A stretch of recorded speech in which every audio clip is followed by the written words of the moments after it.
Good morning from TechStar. This is our Deer Park office that Glenn and I are coming to you from this morning. So we appreciate you guys logging in to view this presentation today. As many of you know or have heard, TechStar and BK Vibro have recently partnered for their machinery protection and condition monitoring product line. So here, we're really excited about this new partnership.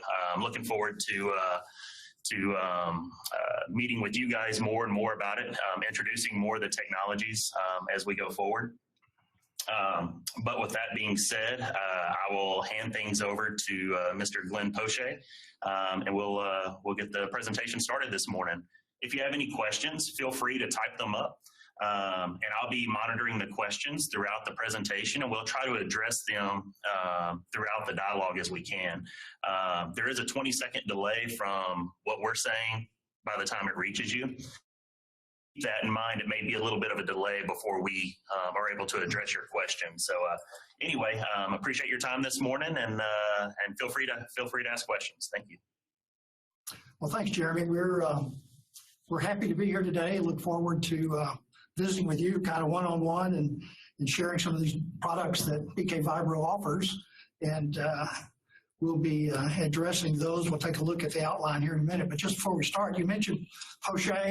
Some of you might be thinking, oh, it's a French guy. Well, no, he's just a Cajun guy from Beaumont, Texas. So nothing French about it.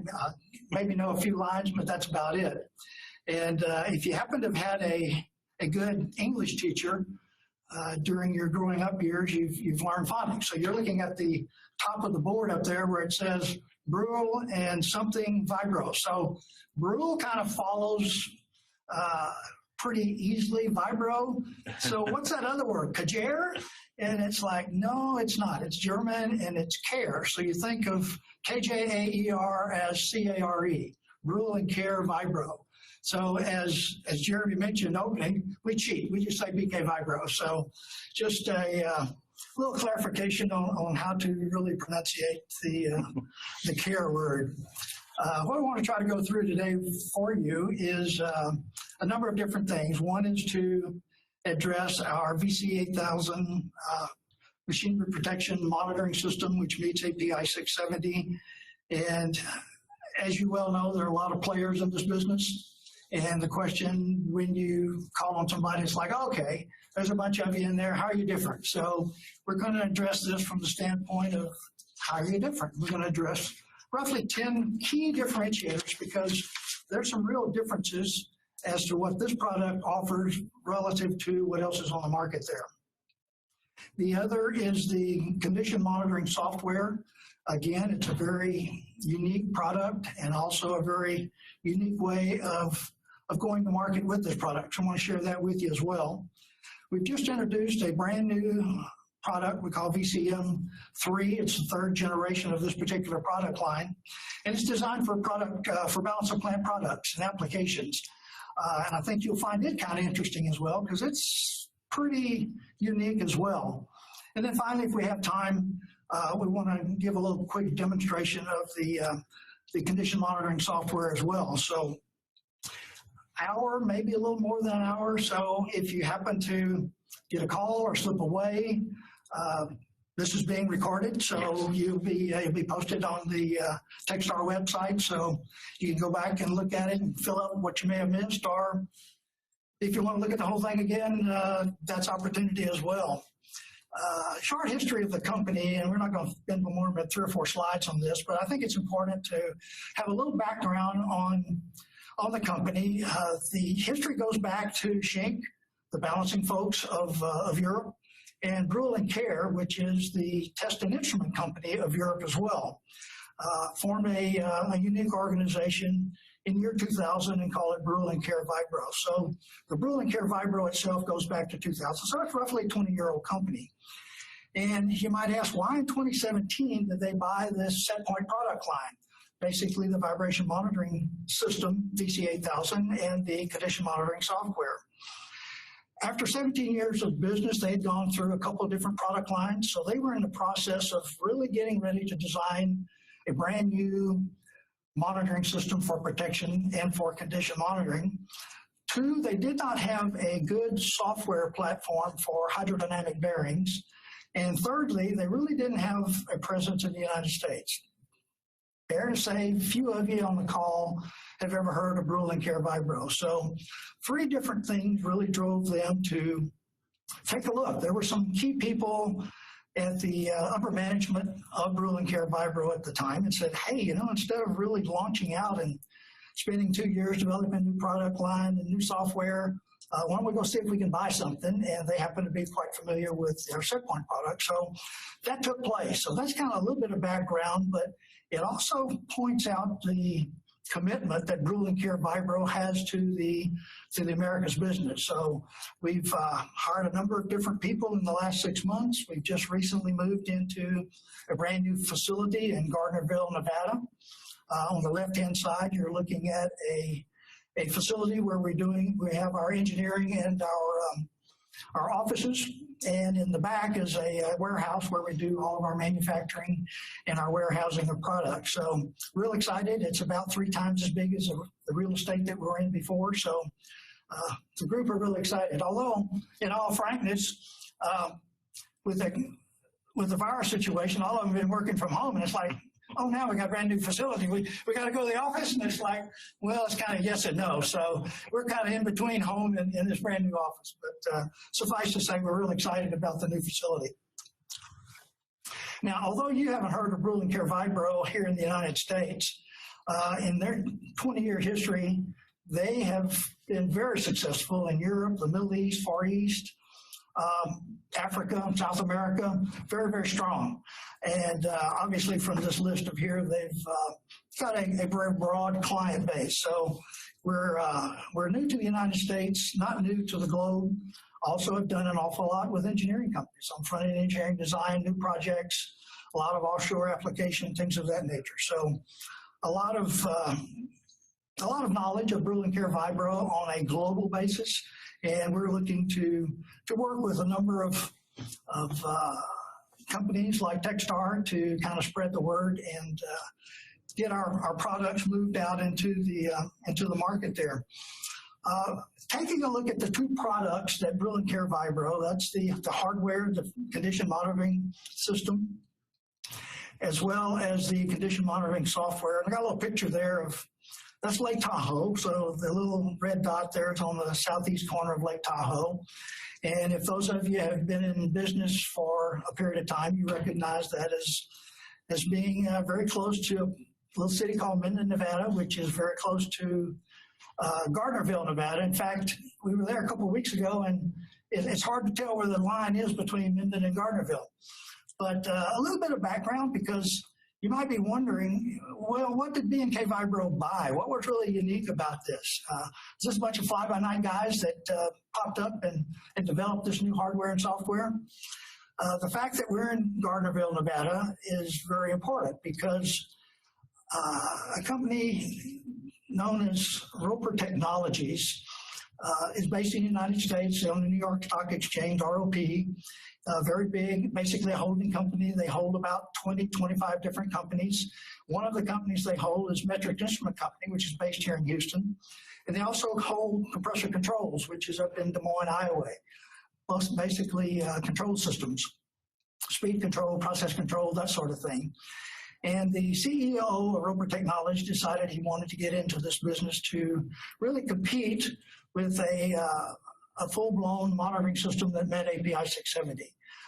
If you're familiar with the Metric Instrument Company, they're mostly into switches, transmitters, things of that nature, and really didn't have a product along this line.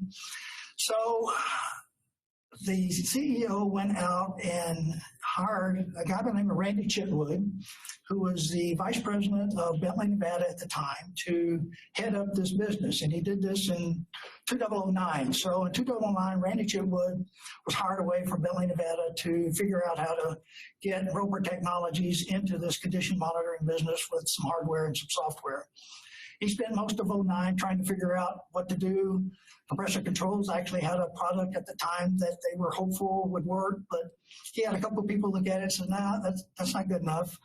And he looked at maybe buying another business and enhancing it, and that didn't work out. So in January of 2010, he hired Matt Nelson, who was chief engineer at the time, to spearhead an engineering development to start with a clean sheet of paper and develop a brand new hardware platform.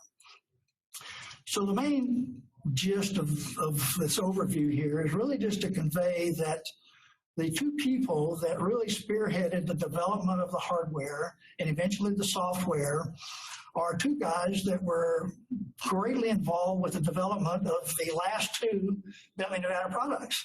Randy was the chief engineer on the 3300 monitor system. Randy was actually the chief engineer, lead engineer on the development of the 3500. So with Bentley Nevada's presence in the market, over half of the monitoring systems in the world were developed by these two guys. So rest assured that the product that he developed, we've actually got it right here on the front of the table here, comes with some very sound engineering background guys. Actually, we wound up with about 20, 22, 23 people that actually moved over from the Bentley Nevada organization to launch this new product development for our Roper technology. So rest assured, the design, the background that went into the development of this hardware and software is extremely sound.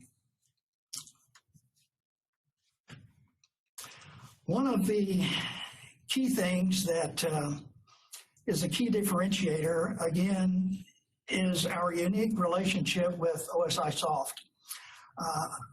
I mentioned that Randy brought over Matt Nelson and another, 20, 22 people.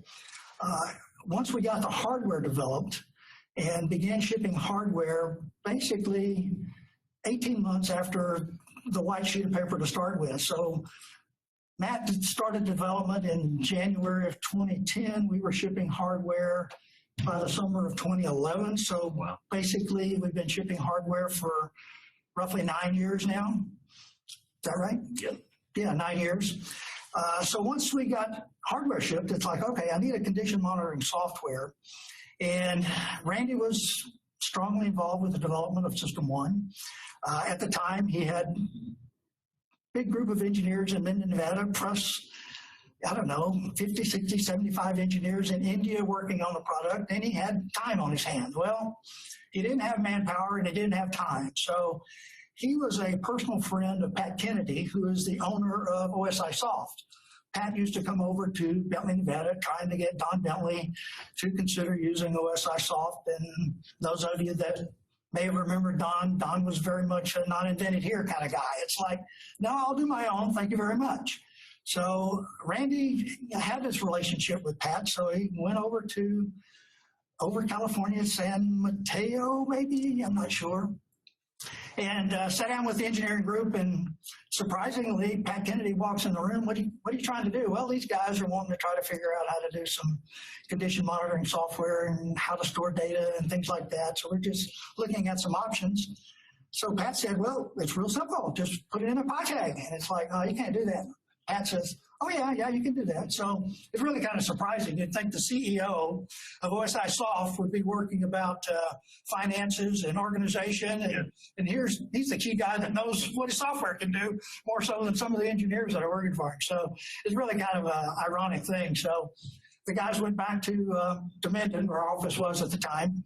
And within 2 weeks, we were sticking data into PyTag. So this is the key differentiator from a condition monitoring software standpoint, is that we have the ability to actually store data into OSI Soft PyTags. Now, everybody else in this business, we store data in PyTags as well. But what they store in PyTags is integer values. They'll store overall values. They'll store maybe gap voltage, 1x amplitude and phase, 2x amplitude and phase, maybe some status stuff. So yeah, they're storing that in PyTags, in Pi. But we're actually storing the waveform itself from the sensor in PyTags. Significantly different. I think a lot of people, when they think Pi historian, they're thinking a sample once a second at a fast sample rate. Traditionally, once every 15 seconds, once every 30 seconds if they're storing in a historian. Yeah. So, I think that was probably where Randy was coming from, even me being working out in the field as well. Typically, a historian has a very long kind of sample interval in between trend samples. Very much so. And we'll touch on that in a little bit more, with a little more detail. But just to give you a feel for the pi relationship here and what it takes, not only do we store the waveform in pi tags, we also store all the attributes that's associated with the sensor. Is it a proximity probe? Is it an accelerometer? Is it 200 millivolts per mil? Is it 100 millivolts per G? Is it on the turbine inboard or turbine outboard? Is it the vertical probe? Is it horizontal probe? Is it 45 degrees left, 45 degrees right? All of that goes into pi tags. So it takes about nominally 15 pi tags per each sensor to store that data, so that once you want to look at the data, you never go back to the rack, you never go back to the hardware, you strictly go to pi. And we'll show kind of what that means a little bit more here in a second. So that is the number one key differentiator, and it's really big. So if you happen to be, as an end user, an OSI Pi user, you already own your software. You don't need software. We just stick it into your pi tags. If you happen to be at the EA level of Westside Pi, which is kind of the high level, you don't even have to buy pi tags. You have unlimited pi tags, which even reduces your cost of a condition monitoring software opportunity significantly less. So it's extremely valuable if you happen to be an OSI Pi. Now, we handle that a little bit differently. We say Pi historian. That's generally not one big, huge historian. Generally, that's a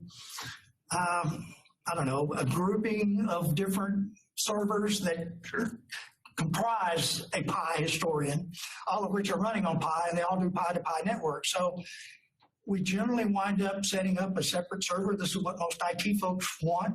We set up a separate server that's kind of called the vibration Pi server. So we dump all of our data into that Pi server, and then they're able to do Pi-to-Pi. It's all on the same clock, all the same time clock. So you're able to correlate process data with vibration data. You're able to do sequence of events if you happen to have something that the process calls a vibration, that the vibration calls a process, all on the same clock. Very, very easy to troubleshoot those sorts of things. So just taking a quick look at a number of things, and we're not going to go through this very heavily, but kind of there in the middle where we say lightning fast, we process integer data every 80 milliseconds. So we're able to process data extremely rapidly. We're able to store waveforms every three seconds. I-value is some really unique technology. It's one of our key attributes, and we'll touch on that. The Pi guys always say, okay, how much Pi are you going to use? How much tag? How much room? And a nominal rule of thumb is 300 channels will consume about 500 gigabytes a year. We're able to handle that with some compression settings that we'll touch on as well. But nice rule of thumb, 300 tags, 500 gigabytes. And the best way to show the real significance of this Pi relationship, obviously in a plant you've got any number of different types of machines that are all connected back to a DCS, some for monitoring, some for control. And DCSs obviously do a great job of controlling, monitoring, that sort of thing. They don't historize very well, so that's why they have to utilize historians, and for our sake, obviously, we're going to use Pi historian. The question always comes up, are you guys ever going to look at somebody else other than Pi? And I guess it's on the engineer's to-do list to look at others, but right now it's not something that is available. We're only able to store it in Pi historian. So that might be a question that pops up later on, so we'll just kind of preclude that question coming up. It's like, man, I don't have Pi, but I want to do this. Yeah. It's like, well, we've got some opportunities. We've got some options for you here. Sure. So anyway, if you go back and take a look at prior to like mid-90s, machinery engineers, reliability engineers, obviously tasked with figuring out what's wrong with machines, doing startup shutdowns. It's like you go to the rack and you really kind of process it almost 2 channels at a time with vector filters and spectrum analyzers and XYY plotters, and painful, very, very painful. So there was pressure put on primarily Bentley, Nevada, frankly, at the time to provide some sort of online condition monitoring software so that it was storing data continuously. We could, we'd store data on a trip, it'd store data on a startup. And Don Bentley, being the guy he is, he listened. I mean, customers talk, he listened. And so there was a huge developmental project that I mentioned earlier that Randy was involved with to develop the System 1. And as a salesman for Bentley, Nevada, going out, knocking on doors, you're kind of talking to the machinery guys, and it's like, well, we want the System 1. And the IT guy says, is that a server? I do servers. And it's like, oh, gosh. So they don't like the standalone server. So they were always asking questions. How come you can't put it in DCS? How come you can't put it in Pi? And there were a lot of reasons of bandwidth and a lot of data. And it's like, okay, it is what it is. They weren't very happy. But at the time, that was the only option. And it certainly did a good job, still does a good job. But something happened with the 2012 version of OSI Pi Historian. They're able to store 1 million bits of data a second. And with that, it really flipped the whole situation, because with 1 million bits a second, we only needed about half of that in order to store data in Pi. So with the 2012 version, things changed. But if you take a look at what's going on with these dedicated servers, there's a lot going on. I mean, there's files to be maintained, there's software to be maintained and upgraded, security issues to take care of, and all of this dedicated system that just does one thing, and it does it good. It provides data for machinery reliability engineers, but it also comes at a cost. So you've got a dedicated server, dedicated functionality for dedicated people that only does essentially one thing. But with the 2012 version, as I mentioned, all these issues go away, which means you don't have to have this anymore, which means all this overhead cost management goes away. So what we're able to do is we come straight out of the hardware box with a digitized waveform, and we stick it straight into Pi tags. Just completely revolutionizes how things are done and how things can be done. So all of that goes away. So that's a good visual of the difference of the standalone systems, dedicated systems with proprietary software. Ours is an open architecture. If there happen to be any OEMs on the line here, quite frankly, we'll sign a non-disclosure with you, and we'll give you the protocol of what this digitized waveform is, and you can write your own code and do your own condition monitoring software. So a lot of opportunities here. So anyway, a good visual of what the difference is. Make sense? Yeah, it makes perfect sense. And you kind of hit on a key point earlier as well. A lot of times when there is a machinery upset, the first thing you do is you pull up your condition monitoring software and you have it on this screen. And then over here, you pull up your historian and you're trying to correlate what was going on with the process or the unit. At the time, you had the upset with the machinery. But with it all going into Pi, the data is all together on the same plot.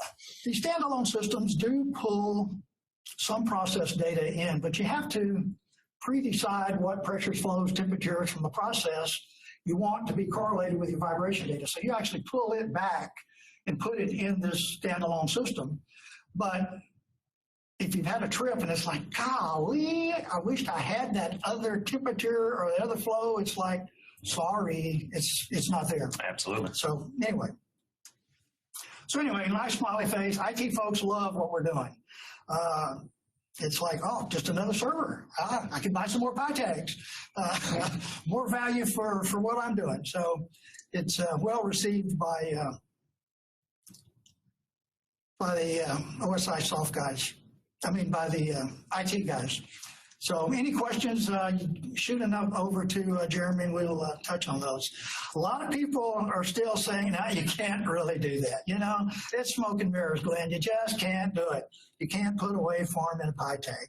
So we kind of got this little example here. If we had a waveform here that represents delta time, the time's once an hour, and this happened to be 14 degrees, we put a sun at the top and we put a moon at the bottom. It's 24-hour trend of time during the day. And nobody's going to argue that you can't put this in pi. So we simply say, okay, change the time to an hour to a millisecond. Change the time up there to the peak and the valley to mils. And oh, by the way, scan a little faster, and all that can go in pi too. So it's just another way of presenting a time-based waveform.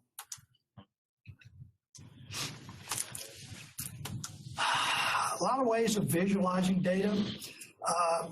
We are real good at digitizing waveform. We're real good at presenting data in a format that machinery and reliability engineers can use. But with our relationship with OSI Pi, they're real good at graphics. They're real good at trends. So we don't do graphics. We don't do trends. So we simply use those two applications of OSI Soft when we do graphics. People like dashboards. People like something very simple like what we've got here, where you got color-coded. It says, something's going on with power generation. Something even more parts may be going on at the gas compressor and the dehydrator. So you're able to have quick views from a dashboard standpoint. This could be from an operator standpoint. This could be from a reliability dashboard somewhere. So any number of different ways of setting these up. Obviously, that can get a little bit more involved. You click on one of those and it brings in a little more value, a little more information that you're able to look at. And here's one that was done by a gentleman right here in Pasadena. We're in Deer Park, so you're your neighbor. It was done with your neighbor. It's all the same unless you're in the cities. Yeah, easy for us to say. We'll claim. But anyway, he's got several of our systems, and he actually did these himself. And I think he used Process Books. I think this is Process Book, which is an older version of their graphics. I think now they use Privision, and some people use both or whatever. But anyway, he's got a recip compressor, and he said, I want to come in the morning and I want to look at 24-hour trends. And if I look at 24-hour trends, and if I don't see anything on my dashboard, then I go on about my daily work. If I do see something, I put a little icon there, kind of in the coupling between the motor and the recip. And he said, if I see something, I can click on that, and that automatically launches this viewer that allows him to look at the data. So really clean, which is another kind of a view of another one of his screens, quite frankly, of a centrifugal train. And you click on that, and it obviously launches the viewer that he's able to look at the dynamic data. So it's very easy to get from a dashboard to launching the data. So these things can be set up very, very easily using Pi Process Book or Privision. So he was able to build these screens himself. He did it without himself. bringing in an engineer. That's exactly right. He didn't go to anybody. He just sat there and configured them. So it's like, holy smoke, good job. Yeah, absolutely. So some of you are sitting, okay, Glenn, we're not a Pi user. What can you do for us? What's your opportunity? And the other is we've got a number of different ways. We'll talk on the individual modules in a minute, but in the communication module, the designers, Randy and Matt, were smart enough to, hey, let's put a little SD slot in this thing. We might be able to use this someday. And I don't think they really had an idea. It's like 2010 technology. It's like, okay, we might be using that, so let's do that. So they put a slot in here. And we'll show you later how you're able to easily store sample data and send it somewhere, attach it to an email and send it to somebody that they could look at. So these guys said, well, instead of attaching it to an email and sending it, let's just store it on this little 32 gigabyte SD card. So the same data, the same waveform data that would go to a Pi tag can be stored not as a Pi tag, but as what we call a .cms file on this SD card. So it's the very same data that goes into Pi tag. The software doesn't care if the data comes from a Pi tag or if it comes from an SD card or one of these other things that I'm getting ready to show you. It really doesn't care. It just takes the data in, presents the data in orbits, time-based, bullet plots, folder plots, those sorts of things. So the unique thing about this is you can use this in addition to or instead of Pi tag. So if you should lose connectivity to Pi, you've got the data stored on the rack itself. If you've got say a remote location, maybe you've got some critical pumps out at a tank farm or something, and it's like, I don't have any infrastructure that goes out there that allows me to easily get the data back to my Pi historian or even gets it back to my DCS. But man, I'd like to have some data out there. Well, you just stick this rack out there, let this data store on this SD card, and it can store about 30 days worth of data. The old data rolls off, so if there's a trip, it's not like you got to run out there in the next 10 minutes to get the data. It's going to be gone. It's stored there. So really unique. You simply pull this little card out, stick it in your laptop, download the software, and look at the data. So really, really straightforward. And another way is like, okay, well, we've got some problems in our company that kind of says, that's like flash drives and security, and we kind of don't like those things, and our IT folks don't like those things. So we also can put a solid state hard drive on the same communication card that'll store the very same waveform data, same data that go to PyTech, same data that goes to the SD card can go to a hard drive. And it can store 6 to 18 months worth of data. So there you've got a lot of data that can be stored for a long period of time. And it too, if it happens to be connected, if you're using Pi and you happen to lose connectivity, this will actually backfill the Pi once the connection is reestablished. So it's got even another added use, if you will. Negative of this is obviously you'd have to go with your laptop to the rack to download the software, or to download, not the software, but download the data. Sure. So that's another way. So that's 3 ways to be able to store data. So data's never lost. And the 4th way is to actually use an external computer. So you don't have a Pi system, you don't want to use the SD card, or you want to use the SD card, or you want to use the hard drive, but you might want to say, I want to set up a separate server. It would be kind of like the System 1, a separate server that I might want to have remote access to. So I'll just store the data on this remote computer, or this external computer. So you can do that as well. Or you can do all 4 if you want to. So we've got a number of different ways of storing waveform data that allows you to access the data. The same software can pull data from any of those sources. So even if you are connected to an online CMS to your system, yeah, for whatever reason, the network connection between your VC8000 and your online CMS system goes down, you haven't lost that data. There's no holes in the data. You still have it stored directly on the device. It's stored there, and the system will recognize that the connection's been reestablished, and it'll backfill. Oh, great. So you never lose data on your Pi historian. Also along those lines is the well, I guess that was the issue there. Yeah, train of thought. So anyway, if you have any questions along those, that's where I was going. If you have any questions along those lines, send a note over to Jeremy here. So that's 2. One is the Pi capability. The other is the unique ways of storing data on board the unit itself. Once we started, not we, I'm a sales guy, I don't do design at all. Once they started designing this condition monitoring software, it's like, okay, that's always one of the questions the IT folks, how much data? That was kind of like the 300, 500 gigabytes. That's always their concern. How much data, you're going to overload me with data, things of that nature. So trying to figure out what's the best way to store data. Well, traditionally, you store data on delta time. So that could be once a day, once a shift, once an hour, once a whatever. Obviously, these systems are often stored on machines that just run and run and run 1 year, 2 years, 3 years, 5 years. They're very, very smooth. They're very little upsets. They're maybe electric motor drive, so there's no speed changes. And so, you just store data every periodic period of time that somebody decides is a good number. Obviously, on change of speed, if a machine should trip or on startup, you would want to do that as well. So those were natural. Everybody else was doing that. So the guy says,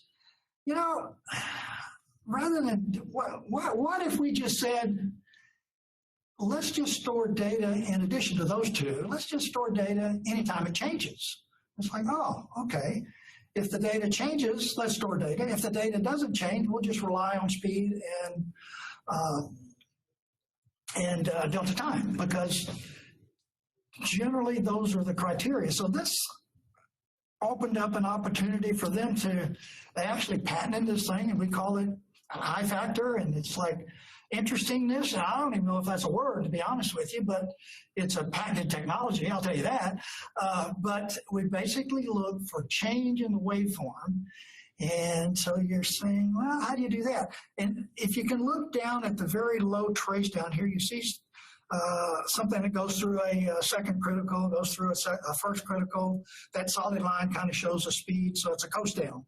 So you see the little red line. So this interestingness actually has a value, and if things are more interesting, it's a bigger number than a smaller number, and that interestingness number is actually in a pi tag. So there's some opportunities to use a change in interestingness or a interesting event that you could use to trigger an enunciation if you wanted to.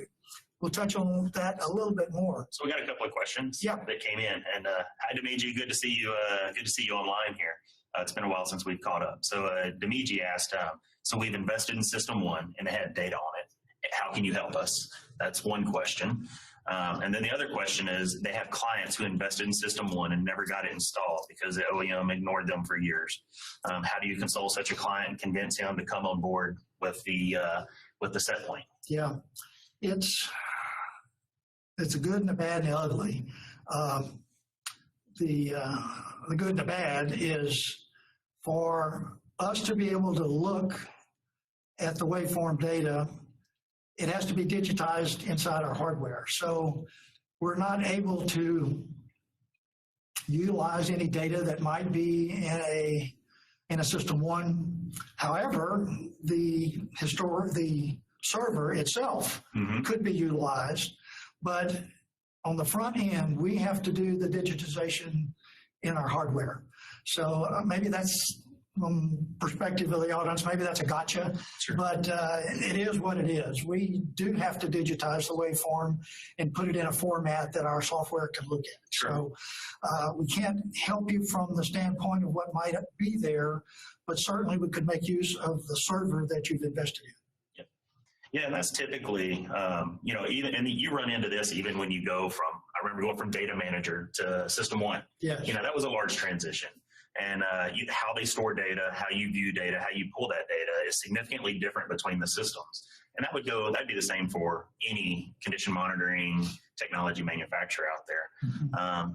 Typically in that situation, what we'll recommend is just keep that server there to view historical data for some amount of time. Just as a view only, it's not connected, pulling in live data. But if you need to go back and look at a startup from last year or something, you still have that data available, but start with a clean slate, start with a fresh install. Because you hit on it earlier, that one thing that was really kind of surprising about how this system operates is the tags, all the data that when you enter the configuration information into this, all that tag information is automatically brought in to Pi. So there's very little configuration required from a Pi standpoint. It's already configured within the VC8000. So in that case, Demiji, what we'd recommend typically just to maintain that historical data would be to just keep that server as a view-only state for some time. If you want to keep it for a year, 2 years, however long you need, at your site. Okay. So we may not have made quite as clear because you mentioned all of the data associated with the sensor also goes to PyTag. It also goes to the SD card and the hard drive and the external computer as well. So it doesn't just go to PyTag. So once it's stored on one of these 4 mediums, you never go back to the rack. It's strictly sending data out. Yeah, and his second question, they have clients who invested in System 1 and never even installed it because they felt ignored by the OEM. How do you console that kind of a client, convince him to board the set point train, basically? Okay. So a lot might depend on the age of your existing monitoring system. Sure. We've got a slide a little later on that kind of addresses what we do probably 40% of the time is interface with existing monitoring systems, and we'll kind of touch on that. So that might be something to consider going forward. Yeah, and just from what I've seen with you guys and us, we have a ton of service resources that are available to support these types of installations, whether it's from the instrumentation side, establishing communications, or whether it's more on the configuration side. But I will say the configuration from the Pi side is much, much more simpler, much more streamlined than the System 1 side. You saw some screens that Glenn had up earlier, and that was a customer of his that built his own screens. It wasn't an engineer from BK Vibro. It wasn't an engineer from us. I mean, he was able to sit down. He's comfortable working with Pi already. It's something they work with every day, daily. So he was able to sit down and build his own screens for his machinery. So hopefully we addressed your questions, Demiji. If you have any follow-up, just feel free to send them in here. You just rang another bell. Okay. There's always the concern, okay, now we've got to configure the Pi historian to receive all this data. And that's another one of the beauties. OSI Soft has a program called AF, Asset Framework. So with Asset Framework, it is able to take the data. We've got a little special software routine that converts the data coming out of the box to a format that Pi will receive. So there's these two little pieces of software work together, and Asset Framework configures all the data in Pi. You don't have to sit here and do anything. I mean, it's like less than an hour's job to just go get a cup of coffee and let it configure. It's not a week of configuration. No. It's amazing. Yeah. It's amazing. And the configuration of the rack itself is really, it's another one of the unique differentiators that we've got. We'll touch on that in a little bit. So anyway, back to this I factor and how do you determine what this interesting is? How do you know when this waveform has changed? So if you take a look at the waveform, let's go back, Lynn, a little too fast on the finger there. We look at the things that define the waveform. We look at the period. We look at the overall amplitude. What we're showing here, we look at the gap voltage. We'll look at the 1x amplitude, 2x amplitude, nx amplitude. And I think there's a couple more that are not on here. I think we look at 8 different variables, and we actually establish a band around each one of these variables. And we look for change in any one of the variables, and we really don't care if the gap volt changes, plus or minus what we're showing here, 3%, or if the overall amplitude changes, plus or minus 3%, or if the 1x amplitude changes, plus or minus 3%. We don't really care. We just say if any of those 8 variables changes on every waveform that's in the system, store data. And then we just reestablish the bandwidth around that new value. So you kind of look at this bandwidth here, and that's configurable. We typically start with 3 to 5%. If you start with 5 and that's a little bit too tight, then you might narrow it down to 3. If you start with 3, and it's like, well, we've got a variable speed motor here that's cycling a little bit, and we need to open that up just a little bit. So you can do that. But this kind of shows you where the waveform is stored. So in this very first section here where it's 0 to 5, we've actually improved it. It's now 0 to 3 seconds. We see that we violated the plus 3 second bandwidth, so that's a red flag. We look at the most interesting waveform in that section, and we store waveform, and we establish the bandwidth. The next 3 sections there, 1, 2, 3, nothing happened. We don't store data. In the background, we're still storing data on delta time. If that happens to pop up, then we would store time. But here again, you're just showing 3 more red flags that shows where the bandwidth was violated with one of these 8 parameters, and the data is stored automatically. So the waveform stored along with all the pertinent information that's associated with that sensor. So that's how it's done. One of the questions that we often get is, how do you manage your buffer? Because everybody else uses a buffer. It was the heart and soul of System 1. The concept being is if you have an alarm, you want to store data right before the alarm, what happened, and you want to store a little data right after the alarm, because that gives the machinery engineers an opportunity to go take a look. What happened right before alarm might tell us what's going on. And beautiful concept, and one still being employed today to the best of my knowledge. But if you happen to have, say, an amplitude here that's this dark blue line that starts going up around, 7 seconds or so, goes up, reaches kind of a high point, goes back down, goes across, then kind of drifts across, and then reaches an alarm at 4 and continues on to 5. With the I factor looking at change, it would start sampling data as soon as there was a change, which is the entry of that blue section there. So we would be sampling data all through the blue section when the signal went up, when the amplitude went down, when the amplitude went back up, all through where the buffer would be frozen. So if this was an example, and once the amplitude hit this alert, the buffer system would have frozen. There'd been another, 1, 2, 3, 4 minutes of data afterwards. The buffer's frozen, but the real gotcha on this, quite frankly, is we have stored data all through the alarm.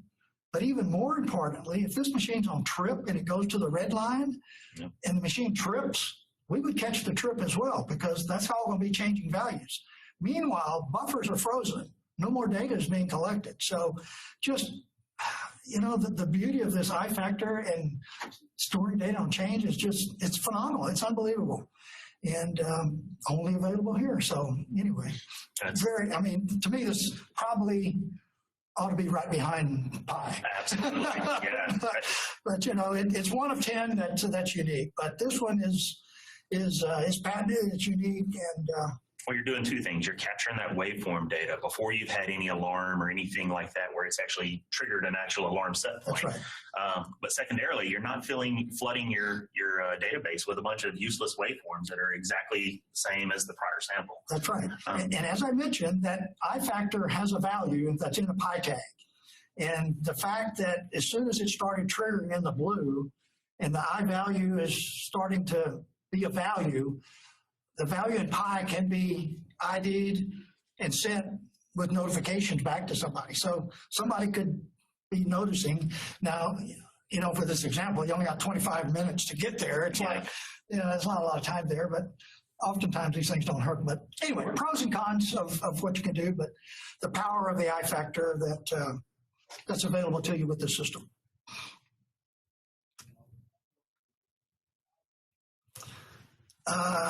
So differentiator number 4.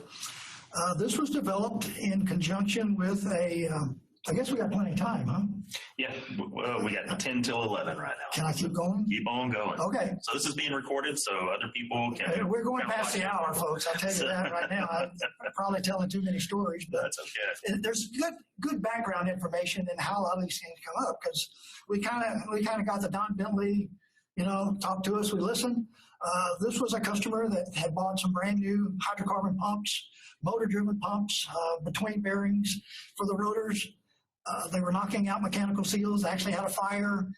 Couldn't figure out what was going on. On a 5-second startup, they were only able to get about, 3, 4 samples of spectral data. So they weren't able to figure out what was going on. So our guys happened to be there passing through, and it's like, we got this problem. Oh, okay, what's your problem? Well, we can't get enough data. It's like, okay, well, guys went back and said, any way we can help these guys out? So the engineer said, well, instead of this 3 or 5 second, or 3 or 5%, let's say 0%. Let's just tell the system, sample data as fast as you can. Lo and behold, we can get 100 spectrums in a 5-second motor start. Can you believe that? 100 spectrums. So if you're familiar with full spectrums, you're able to see here on the negative side where it says -40, halfway through startup, there's an internal rub. So it turned out that the internal rub was knocking out mechanical seals, and now this is a standard product. So it's like we solved a customer's problem.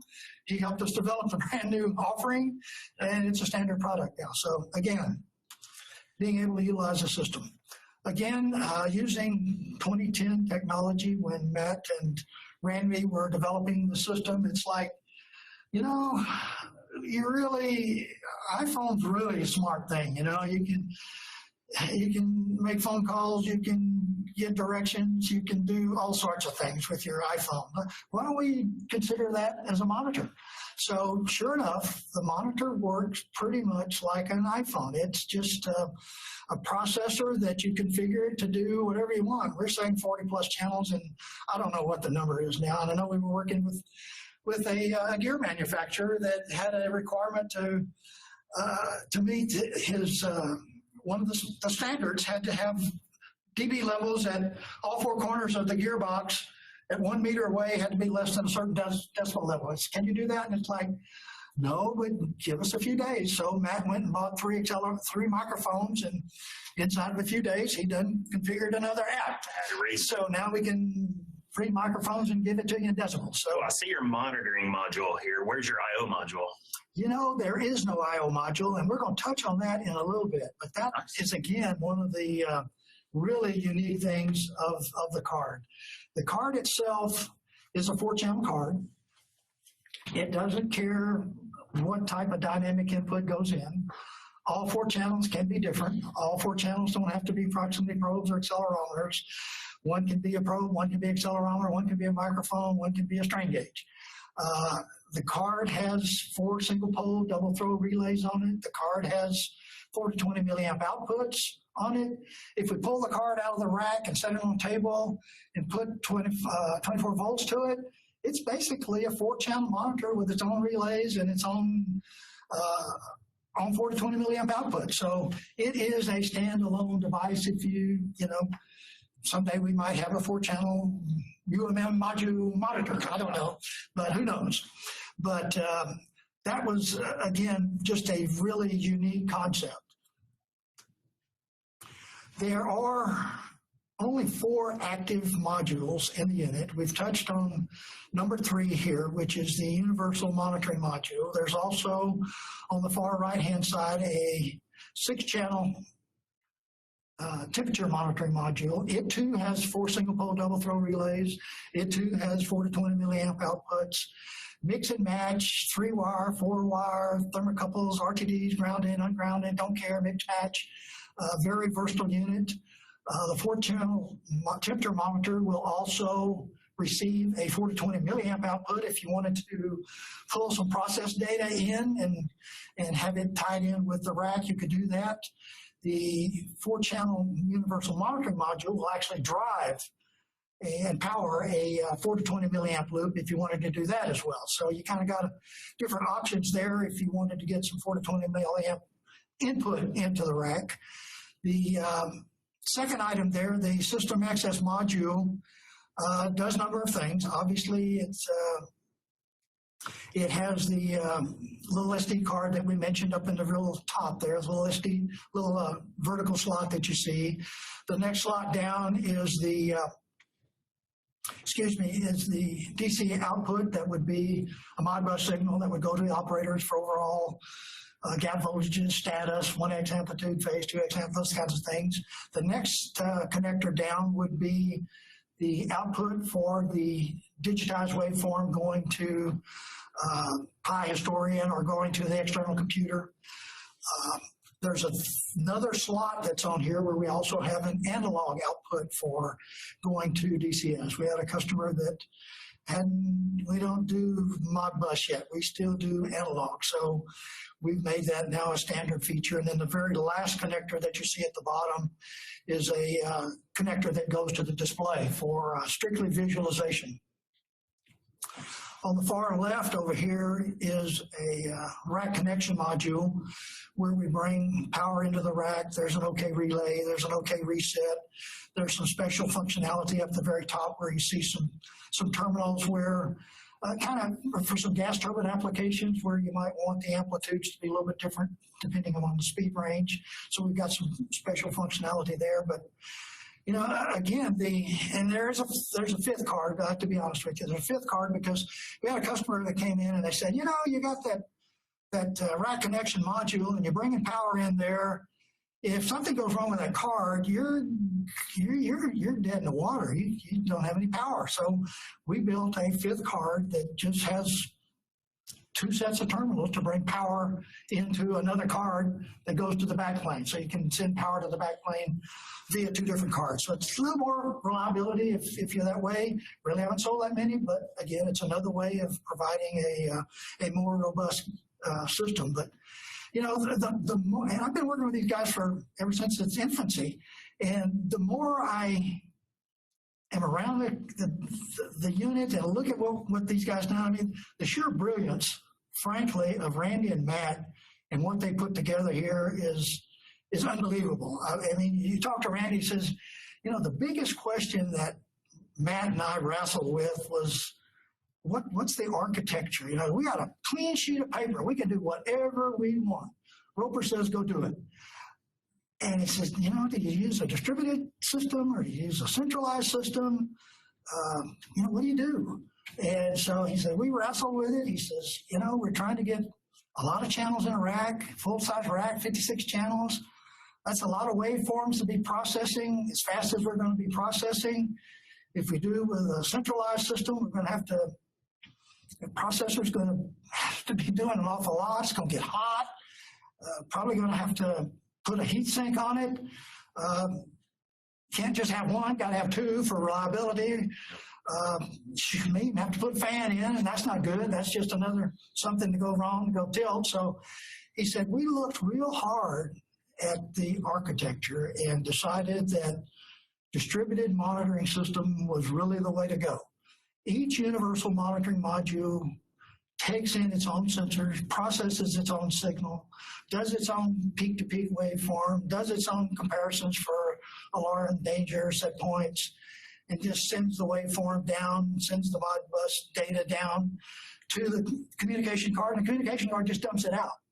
So it really, really makes the thing very sensible from that standpoint. So you know, the two worst things for monitoring systems are what? Temperature. I mean, you go across the street over here on the ship channel, and you go into their computer rooms or server rooms or IT rooms, and what's the temperature? Cold. You know, 50 degrees, 55 degrees. I go in there and it's like, where's my jacket? Well, there's a reason for that, because those processors are cooking and they're generating heat. So you got to keep them cool.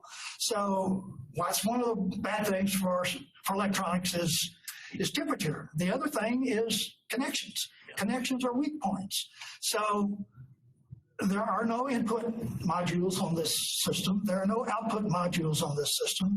There are no relay modules on this system. Everything's on the card. The inputs go into the top of the card. You look at the universal monitoring module there, and you see a long strip. That's where the signals go in, no matter what type it is. It's proximity probe, accelerometer, microphone, strain gauge, whatever. They all go directly onto the card. Same way for relay modules. The relay modules are on the card. 4 relay modules on the card. So you simply tap the terminals that are on the card. Same way for 4 to 20. If you want to use those, it's on the card. So we eliminate heat via the distributed system. We eliminate connectors by putting all the connectors on the card. And the other thing is, you know, there's no power supply here. The guy said, you know, we're not in the power supply business. Power supplies are commodity items. Why should we go design a power supply, stick it in the rack, charge them, you know, $400, $500, $600 that they can go buy for $300? We don't bring any added value by building power supplies. Oh, by the way, that gets temperature out of the rack, so there's no power supply in the rack. Oh, by the way, we can put more cards in the rack, so we can amortize the cost of the rack over more channels, so it gets the average cost per point down. So just really brilliant. So nice distributed concept, cool operation, no input-output modules, no relay modules, and it made it real easy to get SIL 2 capable rating certification. So that happened really, really quick. And those modules jump out at you. They're bright yellow. Instead of black, they're bright yellow. So again, just from the get-go, a clean sheet of paper, what the guys came up with are really, really, really unique. So, think about it from a spare parts management. You know, you have these systems, they're tied to protection out at your plant. You know, you do need to replace a card at one point.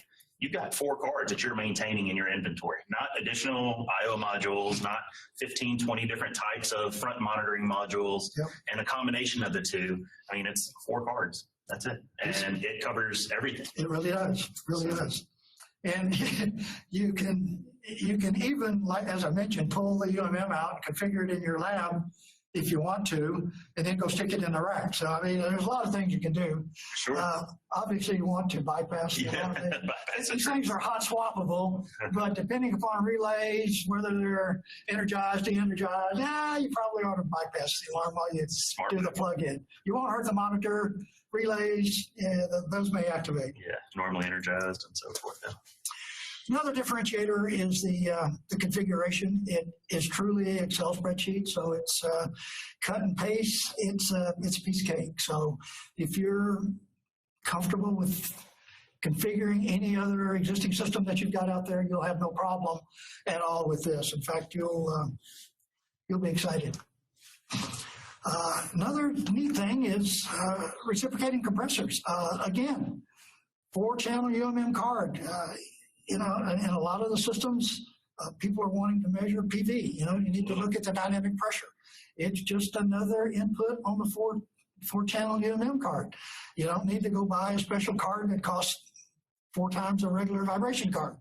You don't even need a special card. It's just another input. So really, really cool. Crosshead Excel, frame velocity, all of those things. Rod position, rod drop, pressure, valve temperature. And the software can present these for you. Here you're looking at a PV presentation. Here you're looking at volume, rod load, rod position. Could be rod position, could be rod drop.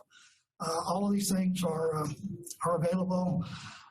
One thing that's not on here that I might point out is that one of the very important and common sensors on a recip is the impact measurement. Absolutely. Where you look for things that happen over a very short period of time, and a normal velocity pickup won't pick that up because it's very sharp. So you count impacts over a period of time, and you say something's going on, looseness, water, whatever, and generally with the transmitter, you've got to have the machine up and running, fully loaded.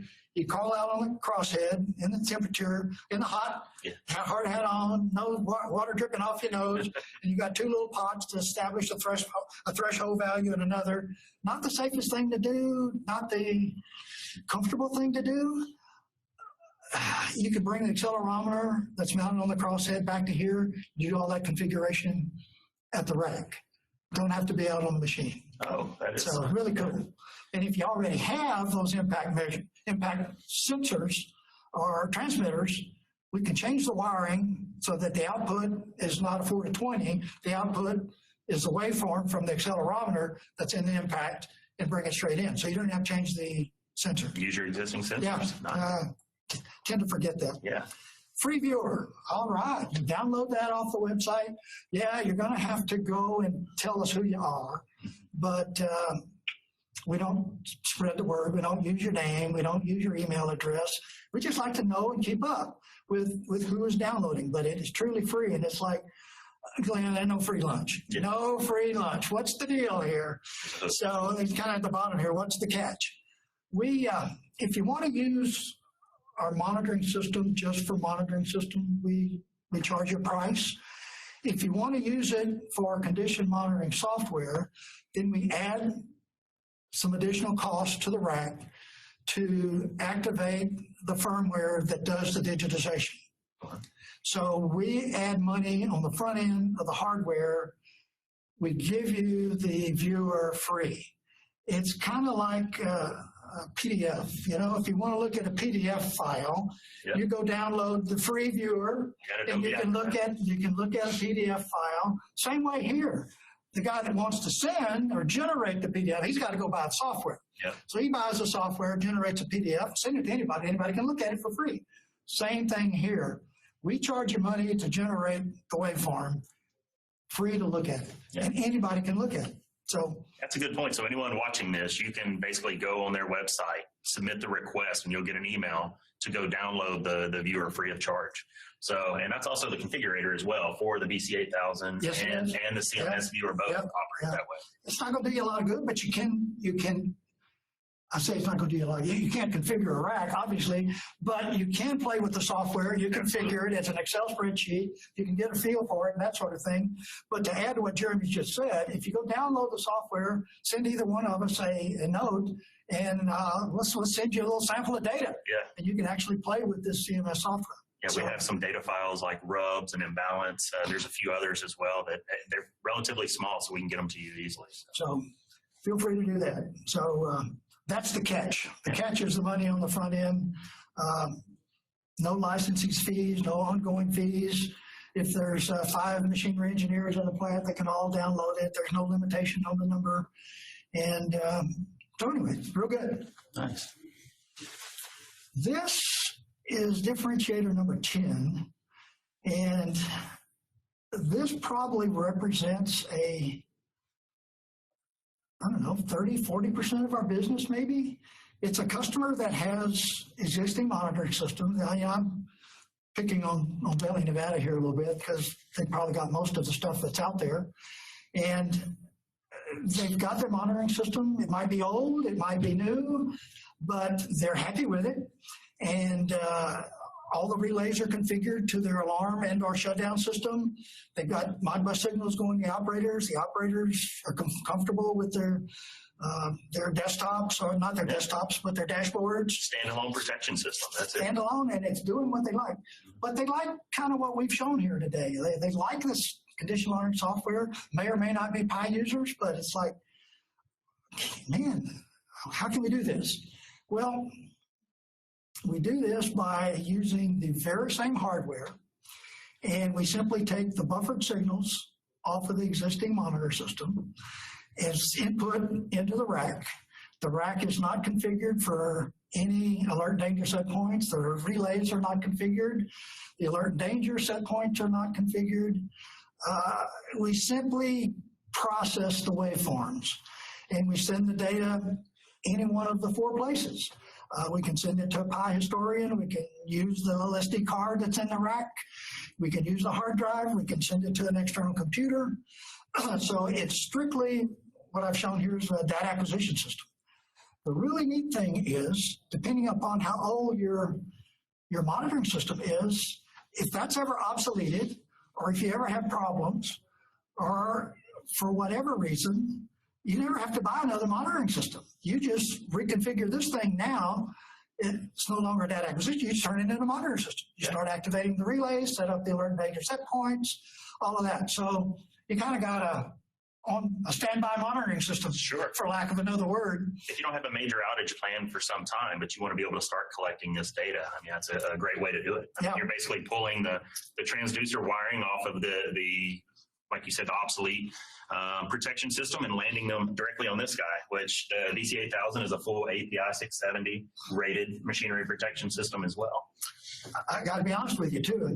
We cut you a really good deal. Since it's not used for a monitoring system, we actually charge you a little bit less than if you're buying it for a monitoring system. So it's like, not sure the logic there, but that's the deal. Now, the question you're going to ask me is, if I turn it back into a monitor system, excuse me, do you want your money back? Yeah. And I'll be honest, I don't know the answer to that. I don't know the answer to that. So anyway, this is a significant part of our business. And like Jeremy says, because you're pulling buffered signals off of existing systems, you can do this on the fly. Yeah. You don't have to wait for an outage. These buffered signals are buffered. You can't feed back into the system and upset your monitoring system. So easy thing to do. Our machinery engineers that started with us back in 09, 10, I guess 10, had some equipment that they use, portable, to go out and get data. And it turned out they made a bad choice. They had bought some systems that were really probably should have been just for laboratory use. Mm-hmm. They put them in a nice box like we're showing here. You know, you can't beat these boxes, but airlines can kind of do a number on you. So they started having problems with them, reliability problems, and the last thing you want is going to a job site to do a coast down, and it's like, oh no, my machine's not working. So we converted some what we call half rack, and we'll talk to the size of the racks here in a minute, to a portable unit. So they had been using a half rack as their portable data acquisition system for 6, 7 years, 8 years. And, lo and behold, we sold a couple. And so it's like, ding dong, the light went off. So about 6 months ago, I said, hey, why don't we make this a product? It's like, oh yeah, that'd be a good idea. It's not like you got to do anything. We put some handlebars on this thing, and we put some little feet on the back so you can set it on it. Scratch somebody's nice mahogany table, and you've got a monitoring, a portable data acquisition system. And you've got all the functionality that we've just talked about. You can catch motor startups in 5 seconds and get 100 spectrums. You can, if you wanted to set this thing up to be a temporary monitor, you got a machine that's not monitored, but man, we've been having trouble. Let's go put this thing out there. We don't use it for a diagnostic. We'll use it for a temporary monitoring system. And we can figure it like a monitoring system. So you can do that as well. We package it into a good old case here, hard case that suits it for travel. We're providing the harnessing for easily connecting to BNC connectors, which is typically what's available on existing monitoring systems for getting to the buffered signals. You mentioned spare parts, and I was just thinking the other day, rather than buy spare parts and put them in stores and you don't know if they work, you could buy one of these as your portable data acquisition system, and your spare parts are in the rack. Yes. They're working, and you don't wonder where they are, and you don't wonder about somebody putting a bearing housing on top of the box that's got the 4-channel UMM card, and it'll hold it. Oh, goodness, it went through it. Here's $1 million question. How does the VC8000 compare with Audrey 208/48? Is it a direct replacement for Audrey? It's even better. It depends on what you call a direct replacement. It will do essentially everything an Audrey will do at about 40% of the cost. Plus, it'll do things that Audrey can't do, like 100 spectrums in 5-second motor startup. It can't really be used as a monitor system, as a temporary monitor system or a standby monitoring system. So it's far and above what you can buy on the market. And for the money, it's unbelievable. It's available in either a 16-channel system or a 24-channel system. So I would say, hands down, you'd be remiss if you didn't take a look at this. Absolutely. If you were in the market for a portable unit. Another unit. And the other thing I tend to forget, we're going to rent these things out too. Absolutely. So that's the other thing. You try it and you like it. So that's another opportunity. Yeah. I didn't mean to interrupt. No, you're fine. And, the other application I get asked a lot of time is kind of like a temporary bad actor monitoring system. Yeah. So they're going around with their portable data collection route. They identify a machine that's acting sickly. However, they can't keep going there and continuously collecting data with a portable data collector. So they're looking for some way to be able to put a system on there to be able to collect data temporarily until they're able to repair that machine, what have you. So that would be a great application here as well. That's a good point. And since this meets Class 1 Div 2, you can take it into most industrial environment. If you needed to put it next to a motor pump train that was giving you trouble, you just need to put it in a box so the rain doesn't get into it. Yeah. You wouldn't want rain hitting the top of it. Yeah, you don't need to air condition it or cool it or put it in a special housing or anything like that. As long as it's Class 1 Div 2, just protect it from the environment. So, and here's another one that ties along with that. The prevailing social distancing norms necessitate operators reduce personnel who go offshore. What can you offer clients who have OSI Pi Historian in form of remote diagnostics, CM solutions, as we are seeing strong interest in this area? Man, it's almost like a setup question. Yeah. just sit still for about another 2 minutes. Don't go away, or if you go away, come back and look. I got a little example to show you here. But an excellent question. So on site with the VP8000, I mentioned a mahogany desk, and these guys aren't that lucky. So here on the left, you're seeing a setup. It's a rack that our machinery engineers got. So we did a little faceplate special for them, so that they could use it. And when the guys were deciding, and Randy was mostly driving this thing, it's like, no, I'm not going to do that kind of fancy front plate. We're just going to use the existing system, and we'll use some special harnessing rather than a special faceplate. Again, another way of making life easier on our part. But you can see in the background on the left one here, it's pulling data off of a existing 3500 rack, goes into the rack, and he's running the CMS software on his laptop. Here's just a good visual in the middle, but I like the one on the right here. It's like a couple of sawhorses and a piece of plywood, and that's more like their environment. It's not a mahogany table. How much time does it take to set up for data collection, like on a turbine generator in a type of application? Generally, the machinery engineers know what they're dealing with,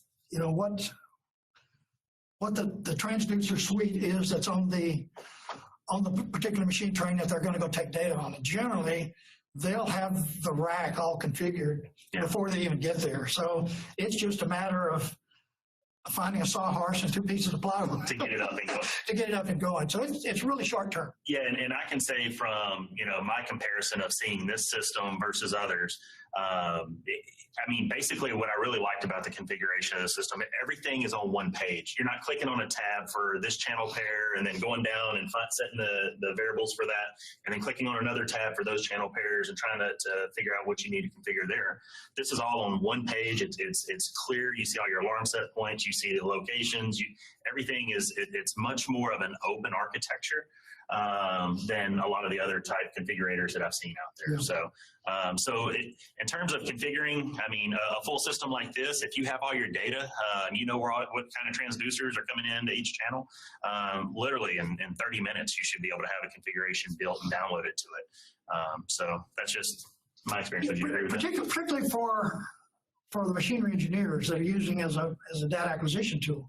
They don't care about relays. They don't care about alarms. Yeah.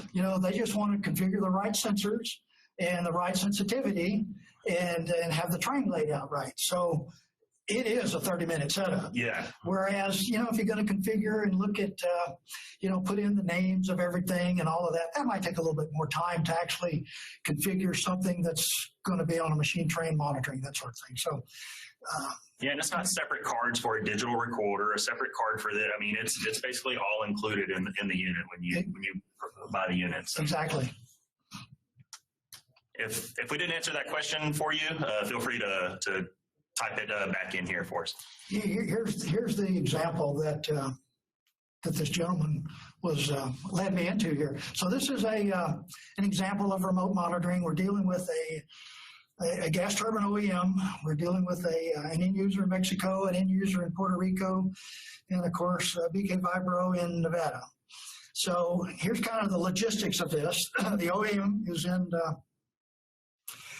in the middle of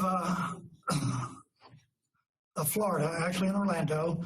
They've got a site in Mexico, and they've got a site in Puerto Rico. This particular OEM is they're gas turbine generator units, and they have long-term service agreements for a suite of machines throughout North and South America. And this particular site actually deals with those in North America and South America. And about all they have coming into, and they're a PI user, by the way, and all they have coming into their center in Orlando is overall value. So they know how much vibration is occurring on the gas turbine and on the generator. But they do startups, they do coast downs. A lot of them are on cycles, so they're up and down, a lot going on. They do periodic maintenance on these things, obviously. And it's expensive to go to a site when you got to do troubleshooting, things like that. And they've got a staff of rotating machinery engineers in Orlando, Florida. So they're progressively moving through their fleet of instrumenting them such that they can get waveform data back in Orlando. So this is what this looks like. So on the bottom left here in the gray, we're looking at a site that's got 3 machine trains. We've only done 1 so far. They've got an existing 3500 monitoring systems already going to DCS operators, leave it alone. So all we did there was pull the analog outputs. We put in a VC8000 rack. We digitized the waveform. We put it into the OEM's Pi historian on site. So then they're able to do Pi to Pi back to the OEM historian in Florida. In Puerto Rico, it's a little different thing. They've got 4 machine trains down there. They had old monitors, so they took the opportunity to change out the monitor systems. So they actually installed our VC8000 as the monitoring system. So the systems provide basically monitoring, protection, relays, outputs, all of that kind of stuff. But they also send data to a Puerto Rico Pi historian, and the Puerto Rican company end user decides what data they're going to send to the OEM Pi historian, and then the OEM Pi historian does Pi to Pi back to Orlando. Each then has its own ability to do remote diagnostics. So the Puerto Rican can do remote to his own Pi historian. The OEM can do remote to their OEM Pi historian. And of course, we're in Nevada and also in Tampa, Florida, and we can receive data via a Pi or through a data sample that's attached to an email. So very, very typical of being able to transmit data, connect data, remote access, that sort of thing. So if you have any questions along those lines, shoot them over to Jeremy, and I think this kind of addresses the question of remote access and things like that. Well, and the nice thing about that typically these Pi connections are already established. So that's true. You're not having to work with IT group to figure out how to get your system to communicate on a similar network to what their Pi system's already using. It's already there. So once you basically get your systems tied into their local Pi database, then they can share that information quickly. Good. So their business problem was kind of like the ones that I was just asked, remote access and easier collaboration and getting the data back, that sort of thing. So Dmitry, if you're working a lot with offshore companies right now, it would be the exact same application where Glenn was showing Puerto Rico and Mexico, their systems all coming back to a centralized location. I would envision that like an offshore type application would be very similar to that. Instead, it would be offshore platforms that you would be connecting to. We may have touched on size earlier and connectivity and things like that. And it's another, I'll use the word brilliance. I mean, these two guys, Randy and Matt, really did a bang up job. It's like, okay, let's make this thing available in 3 different sizes. So if a customer only needs, 6 or 8 channels, why should they buy a full size 19-inch rack when they only need a couple? So we've got a full size rack for 56 channels, half a rack for 24, quarter rack for 8, buy what you need, use what you need, that sort of thing. A couple of unique features here. We've talked about the fact that there's no input modules, no output modules. Everything is on the card itself. And I know you're thinking, yeah, Glenn, but if I'm changing out this existing rack, my terminal's on the back. Well, it's very, very easy this thing's like a tinker toy set. You just change the flanges from the front to the back, so you can have terminals on the back or you can have terminals on the front.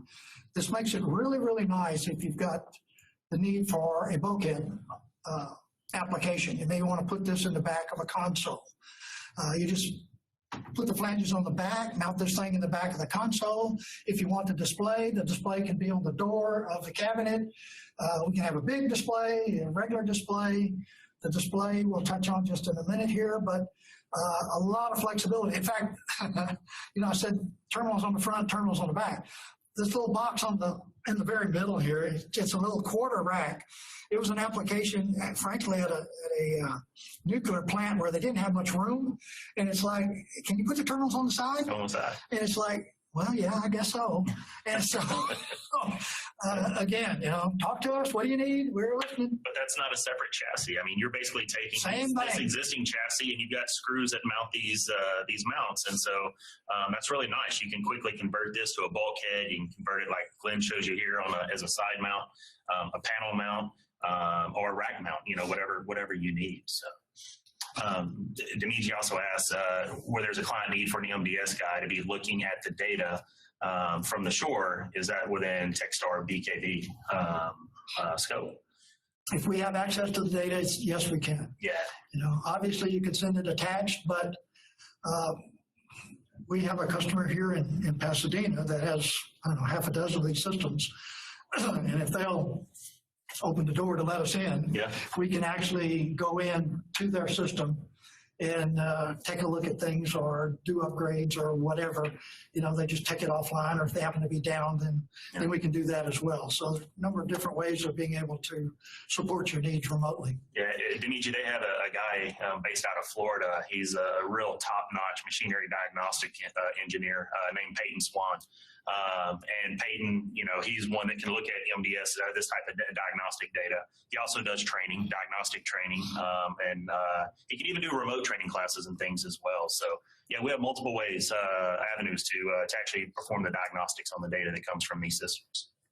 In fact, that's a chance to pitch your in-house seminar that we're having here in March, where Peyton will be teaching a 3 or 4 day machinery diagnostic seminar. So yeah, absolutely. Keep an eye on the webpage. We're going to have a machinery diagnostics course in March.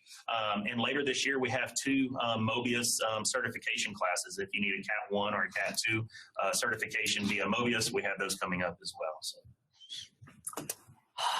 Kind of like to have a screen. People, kind of depends on the application. If you're going to put this thing where the system where an operator might be wanting to come by, then you might want a screen.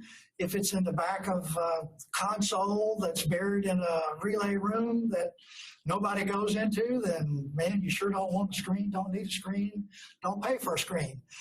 The screens are rugged. They're actually units that are used in cars for navigation systems and communication and that sort of thing. So they're able to handle cold, they're able to handle temperature, they're able to handle punches and all that kind of stuff.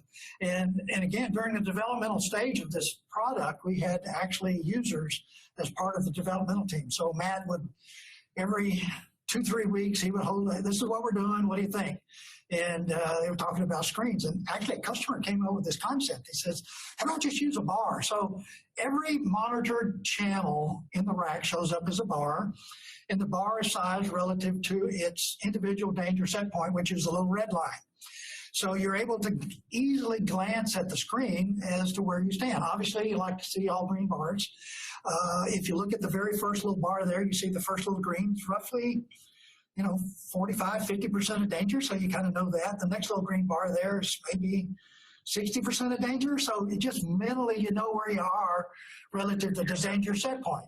If you hit the alert, it turns yellow. If it hits red, which is the danger, it turns red. If you want to look at a bar, you touch the bar. The bar turns blue, you get a little drop-down screen. So here we're looking at that particular bar is on a thrust measurement, and you're looking at the turn alert, and it's in the normal direction to the top of the indicator. You're able to look at the gap voltage. You look at alert and danger set point. So a lot of information there. On a radio vibration channel, you can actually touch the bar. It'll give you the overall, it'll give you the 1x amplitude and phase as well. So you've got some additional information there. So there's a lot of functionality here. It's strictly read. You cannot change anything. It's strictly functionality. You've also got the ability to look at the relay logic that is that's configured into the rack. So if you have a trip, you have an alarm, you can actually go touch the little relay icon, and it'll give you the graphic of the relay logic that drove the relay. So a lot of information right on the front screen. And you can actually download the configurator software from your website. It has you can test and you can play around with the bar graphs. Yes, you can. All that. Yeah. So. Another thing that you can play with. Yeah. I'll just step through real quickly here the CMS software screens, just so that you've got a feel. Oh, good gosh. We've burned some time here. That's fine. Here's a ribbon where you would wind up selecting the type of data you want to look at. If you can read it, orbits, time base, floating plots, polar plots, those sorts of things. So you make a selection of what you want. Here's where you would select the type of the data points that you want. You want the turbine, you want the compressor, number 1 train, number 2 train, for inboard probes, outboard probes, that sort of thing. This is a playback and cursor. If we have time, we can take a look at how that plays out. There's also a timeline. Timeline it stores data. It gives you a visual of of data that has been stored, waveforms that have been stored. You also have the ability to do, there's a little go-to window if you had an outage and a year ago today, you could go to today's data a year ago. It'll take you right to that set of data, so you can easily go look at it. Maybe you had a trip today, and it's like, well, I had a trip last time this year. Let's compare the two. So you really easily go to it and look at it and look at it today. So real easy functionality. Here's an alarm list. You get an alarm, you want to go look at the data associated with the alarm. Easily go do that. This just kind of steps through the various functions: orbit time-based, Bode plots, polar plots, cascades, waterfalls. Another ribbon up here where you're able to select things like one set of data per page, 4 sets of data per page, 2 per page, auto scale, not auto scale, those sorts of things. Over here, since you could only get 4, if you pulled up an awful lot of data, you'd have to have more than one page of 4 sets of data. So this gives you a quick visual of what's on the other data pages. If you want to just do a quick look. Trend plots, tabular data, shaft center lines, spectrums, half spectrums, full spectrums. With spectrums, again, you can choose what kind of frequency ranges you want, that sort of thing. What do we get? Another ribbon up here for, you want to look at 1x data, waveform, 2x data, waveform, configuring the spectrum data. A lot of functionality there. Reference data, if you've got a certain amount of slow roll that you want to compensate the slow roll vector, if you want to compensate the orbit, you can do that, and this gives you the reference data that you've stored that you can go back and look at. This is just an enhancement of that timeline, and hopefully we've got time to take a look at that. So anyway, that's a quick overview of the data. If we get time, we'll take a look a little bit more. This is a new product that we're introducing now. It's called VCM3 for balance of plant applications. We hardwire from the balance of plant unit. Here we're showing a motor pump that we would hardwire over to the VCM3. So it's got to be locally mounted. Then we are able to do some things with the data there. We're releasing this in 3, maybe 4 different stages. The unique thing is that the hardware doesn't change. So if you buy in on the front end with the very basic system, the hardware stays in place. You just, if you want the additional enhancement, you would just add or the additional firmware to do the additional capability, configuration, that sort of thing. So it's a real neat approach to introducing a new product, quite frankly. So it's fairly small, roughly 12 by 6 by 1.5 inches. The really neat thing is I say it's brand new, but it's a spin-off, essentially the same hardware that's used in wind turbines. A good part of Brule & Kjær Vibro's business is the online, continuous, 24/7 monitoring of wind turbines. We've got a remote monitoring capability in Houston, in Germany, 2 in Asia, I'm not sure where they are, so that we're able to monitor these 30,000 units 24/7, and like I say, there's 5,000 here in the United States. So this product has been used extensively for these applications. So we know rolling element bearings, we know gearboxes, because that's all there is on these big wind turbines, big old planetary gearbox, rolling element bearings, ad infinitum. I mean, just tons of them. So one of the unique things we've been able to do is develop some very unique descriptors where we're able to know and define exactly what's happening very, very early on with failures of gears and rolling element bearings. And we're going to be able to apply that to this product as well. It's just not going to be in the very first release. So just, and the reason being, because of the unique nature of the wind turbines, they're all kind of the same. So all of the configuration was done in the software. There was no really configuration software. It's all done in the software itself. So you can't do that for an industrial product like we're trying to do here. So it's taking a little time to work through that development. But anyway, real quick, you can take a look at a quickie here. The part in red is the part that we can do right now. We can take in 12 signals. Just tell you the number, 12 signals. This thing costs $2,400. So you buy an accelerometer for, I don't know, $125. So for $325 per monitored point, you can be in business of monitoring your balance of plant equipment. That's pretty much on the low end, and that's not scanning, that's continuous monitoring with a platform that's going to be scalable up to be able to include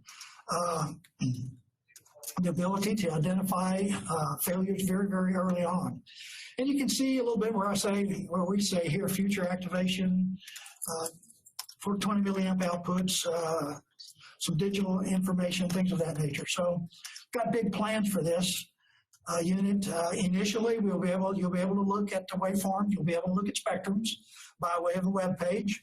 So it's not like you're totally in the dark.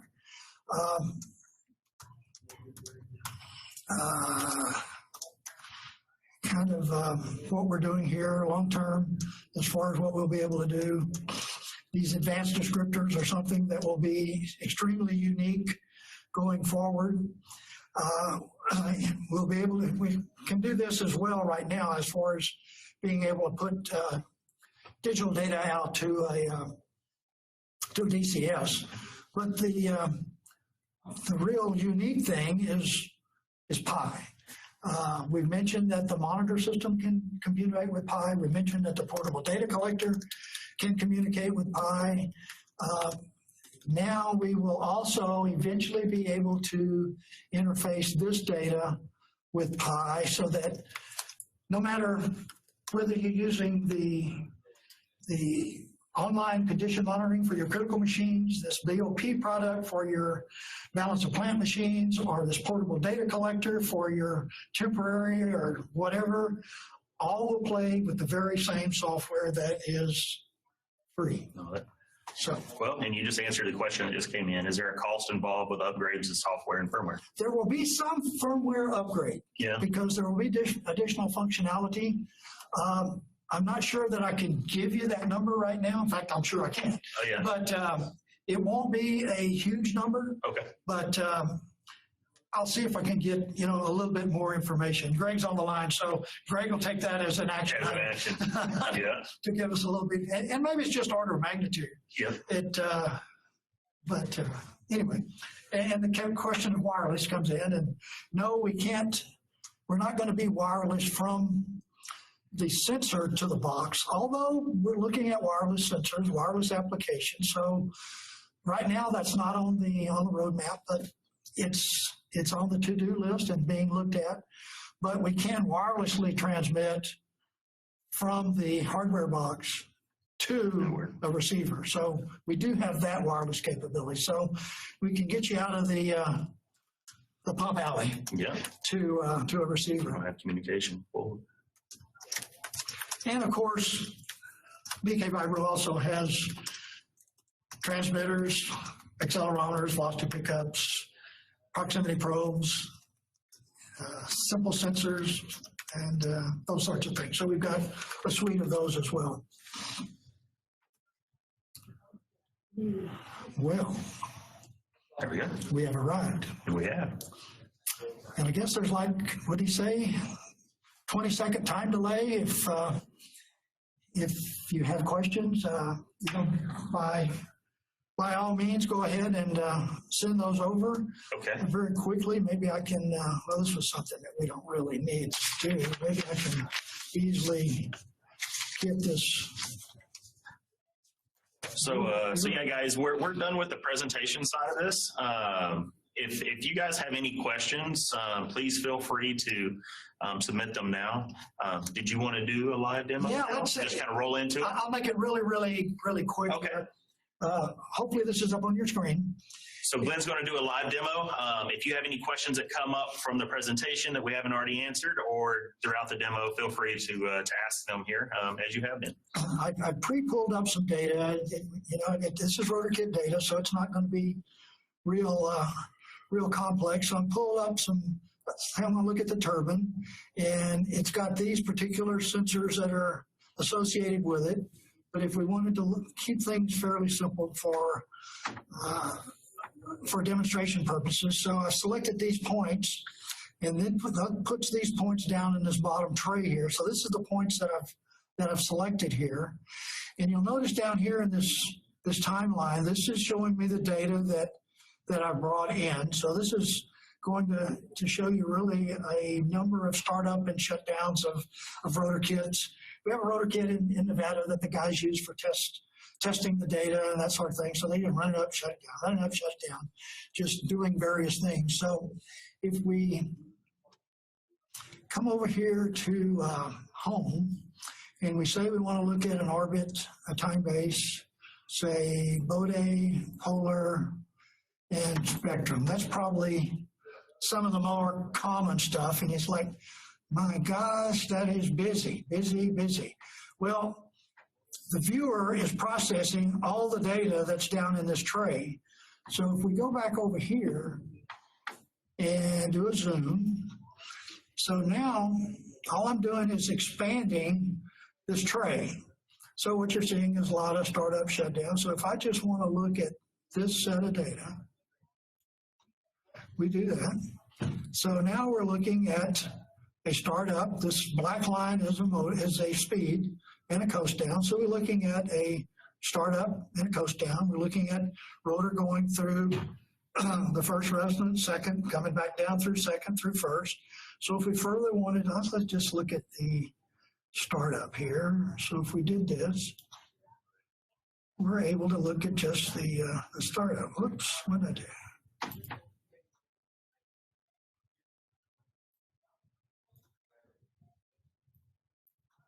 While you're doing that, There we go. Question: Sure. What kind of reports the software can generate? You can store the data. It doesn't do an automatic report, but it does allow you to download any of the data sheets to I guess it goes to a Word document. Okay. That maybe goes to PDF. I'm not real sure. If Peyton were on the line, he would tell you, hey, Glenn, you ought to know that. Yeah. And he's probably right. But it does allow you to download any of the data sheets to a document, Word document, because that's all he does. He pastes it into a Word document, puts his word to go with it, that sort of thing. Okay. So let's see if I can do this a little bit better here. Okay, start up. So anyway, if we, let's see, now we can probably get rid of this so we can look at data a little bit better. And if we get rid of this zoom here, so if we go over here and we're able to look at the orbit where we've clicked on this waveform, so we see the phase reference is up here. If we come over here and click here, we're able to see that we've gone through a resonance, so we've had some phase shift as the rotor has gone through the resonance here. So what we can do here, just for real quick, if I can make this work, is we can, let's get rid of this timeline so we can see the data a little bit better. And so over here, we're looking at obvious orbit time base. Here's a Bode plot. Here's a Polar plot. So here we're actually going to look at this vector.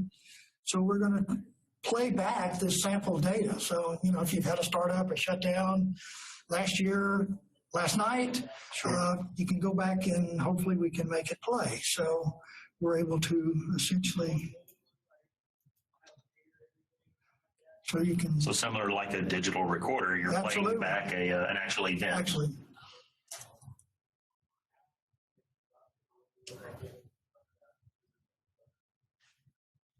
So anyway, a quick and dirty view of what you can do. And there you go. Now it's coming through. So we've gone through. We could maybe make it play a little bit slower, but it takes a little bit of time. And my screen has that 20-second delay that yours does, so it's just playing here. But, okay. But yeah, you were able to see it shift. All right, we'll play it back go through. a little bit slower. You can go 1 speed, 2 speed, 3 speed. So I accidentally clicked on 2 speeds, so it went through pretty quickly. And certainly you could have filtered this orbit to 1x if you wanted to, or filtered it to 2x and see what it does going through the resonance. So you've got the ability to do some filtering there. You can watch the vector here on the polar plot that happens real quickly, but it's... Yeah, we're able to actually see it here playing. So, well, good deal. So while it's passing, I really appreciate, I said an hour, maybe hour and a half. Here we've gone more than 2 or right at 2, but maybe too many stories. But I think it was really important for you to understand the background, what went into the development of this thing, the real knowledge of Randy and Matt and putting this thing together, the fact that it's been out there for 9 years on the hardware, 7 years on the software, very solid, very proven. I can't recall exactly how many channels are out there, but there are a lot. And, the commitment that World Care Vibro has made to the Americas. They spent some money to buy this product. They bought the hardware, they bought the software, they bought the bodies, he bought the shirts. So we're in this for the long term, and you certainly can't go wrong with what we're offering. You might ask, what about the cost of the hardware? We don't intend to be the low cost provider on the front end.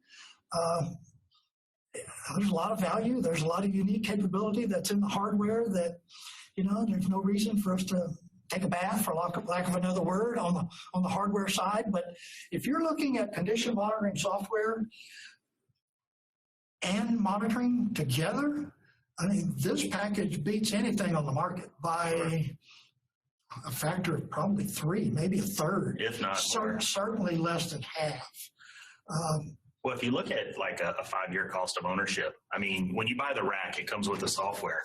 You're not going back, trying to charge at this point for like a maintenance and support agreement or tech support agreements or anything like that. You have the software, it's yours from that point forward. So when you look over a course of 5 years, versus some of the other systems compared to this system with, what you have, you guys have really hit it out of the park. Yeah, I have to tell a story on myself. We were at a meeting yesterday and my boss, AJ, said, Glenn, you're going to get a call from Albert. Albert's one of our vice presidents in Germany. It's like, what have I done or not done?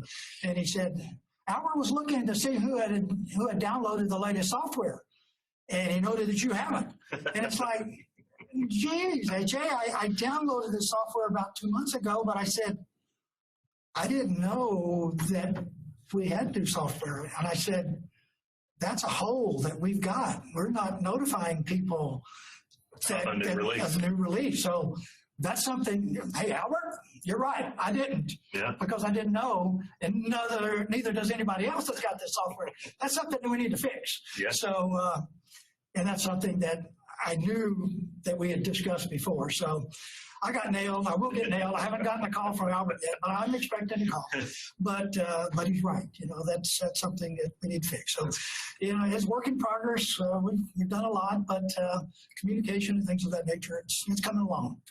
And again, before we close, thanks very much. I work out of my house. Jeremy can get my phone number, my contact information. If you want to write it down, it's 832-551-7776. It's Glenn.Poche, P-O-C-H-E, at bkvibro.com. Maybe you can send it out or put it on your website or whatever. But I'm available. And we can do, I can shorten this quite a bit. Don't tell as many stories. But, I do web meetings, so we can present this to your group if you want or whatever. So, we're here to please. As I said, we're all ears. We listen. We're open to your input. So, well, thanks for your time today, Glenn. Appreciate it. Thanks a lot for the opportunity. Yeah, absolutely. This is something we're really excited about. Okay. Very excited about working with you guys going forward. No, I look forward to meeting all your team. Yeah, there's a pile of them. So that's good. Going to wear out a set of tires on your car. That's okay. That's okay. So, but I probably can't expense that. Somebody that may be able to. We can work. All right. Well, guys, appreciate y'all's time today. I realize some people may be watching this at a later date or a later time. Feel free to send me, any questions or comments that you may have. My contact information should be on the website, the TechStar.com website. So yeah, please don't hesitate to reach out at any time. And thank you for your time today. Thanks again. Have a great day.